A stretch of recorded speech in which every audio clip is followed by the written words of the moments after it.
Let's go to number 2, and I think this is where you want to talk about a couple of things. Redistricting matters.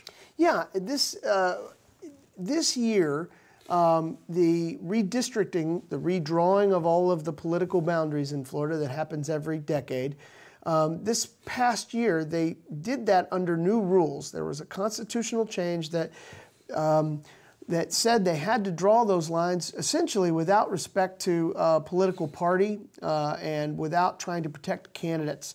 And I think the Republicans generally made a pretty good faith effort to do that, particularly in the House.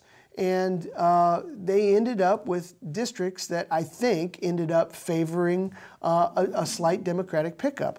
The Democrats in the legislature ousted 3 or 4 sitting Republican incumbents. Some incumbents were drawn together. A guy like Scott Plakin, who was a prominent Republican in the legislature, who ended up in a district where he couldn't win. He ended up losing.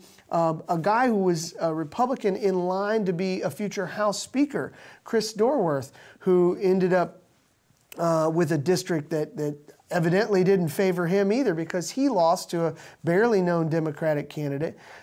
So Democrats picked up seats in the House. It was a good year for Democrats in part because of the way the districts were drawn. On the congressional scene, we saw several big changes. Probably the biggest was the ouster of Tea Party favorite one-term Congressman Allen West.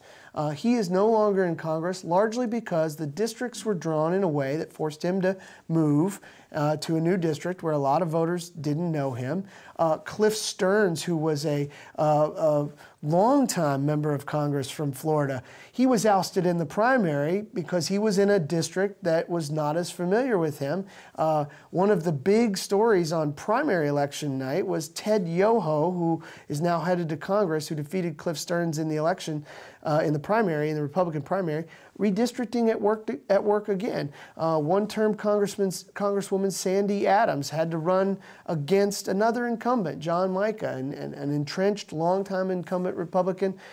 She is no longer in Congress. Again, redistricting. So the way the map was drawn ended up, I think, largely favoring Democrats, and it's changed the political landscape for the next decade to come.